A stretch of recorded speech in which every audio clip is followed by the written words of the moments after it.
ဟုတ်ကဲ့မင်္ဂလာပါဒီနေ့မီနိုအတိပါစင်းဒီမှာလာစားပြမယ်ဘောနော်ဘယ်လိုစားရမလဲဆိုတော့ဒီမှာဒီအချင်းရလောင်ထဲဘောနော်ဒီမှာနော်လောင်ထဲနော်ဒီမှာအချင်းရလောင်ထဲမယ်စက်တုံကျော်လောင်မယ်ဒီမျိုးစားမယ်ဘောနော်ဒီမှာ coffee talk ဒီမှာကဆောင်ယူမယ်ဘောနော်ဒီမှာစားပြီးနော်စားကြတာโอเคတော့ဒီမှာဆိုင်မှာဒီနေ့မီနူအတိဘောနော်ဟုတ်ကဲ့ကျေးဇူးပါ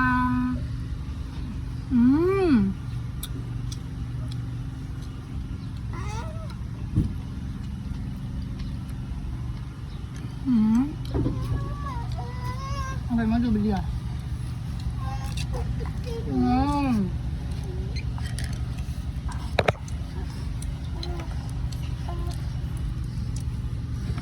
အยังကောင်း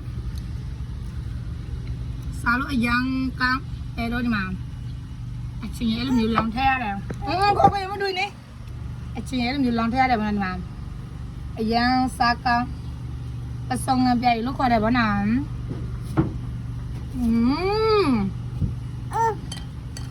ကောင်းမကောင်း